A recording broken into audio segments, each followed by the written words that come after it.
everybody. Let me adjust the computer here. Today is February 28th. It is my day 1.292. It is the last day of February, obviously, and we go into March.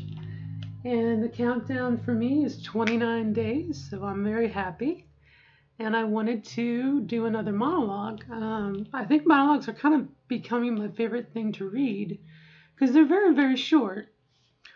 And usually what I do is I watch the video after I do it, and I allows myself to give some feedback a little bit on my voice, which again, if you haven't heard my voice, and I'm thinking of some specific people in my future who are not used to me using this range. This is the new range. This is my home base. And I have already kind of started to pack up the boxes in my old space.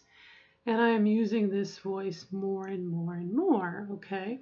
So I don't know what's going to happen at one point. And I definitely want to see a professional voice therapist, okay? And so this is on the horizon, you know what I mean? And I think once you get used to hearing, I think it matches, okay? It matches what's going on here, okay? So this is from the play Goodbye, Charles. It's called It's Terrible Being Nice, and I've never read it, so it's going to be a cold read. Let me wet my whistle. Ooh. Okay.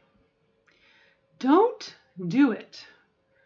Don't open that box one more crack. Don't ask me to marry you. Shh. Don't say another word. Listen.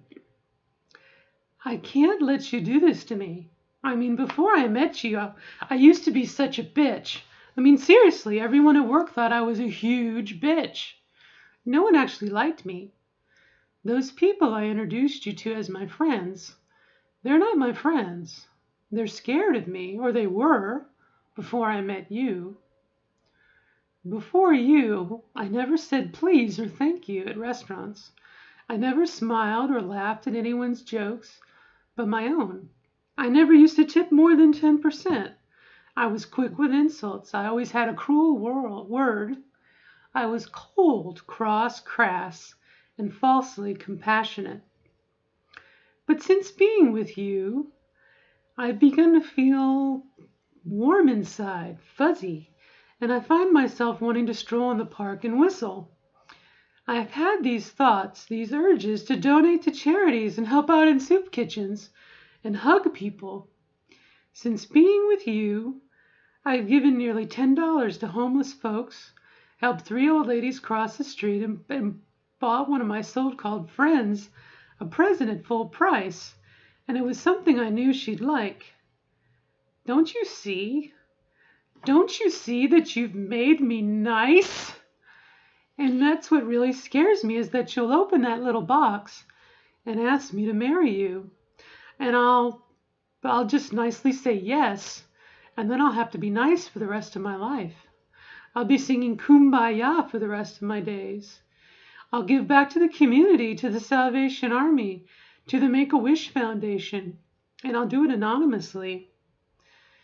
And then one day, years from now, I'll wake up and have the horrible realization that I lived a good life, that I contributed. So please, please, for the love of God, put that box away. I mean, the planet already has millions of nice people. It doesn't need me too. I am a bitch, and I want to stay that way. Please stop. I'm asking you, I'm begging you, please. Will you please not marry me? It's kind of neat. Alrighty, let's see how it sounded. Bye-bye. Good luck.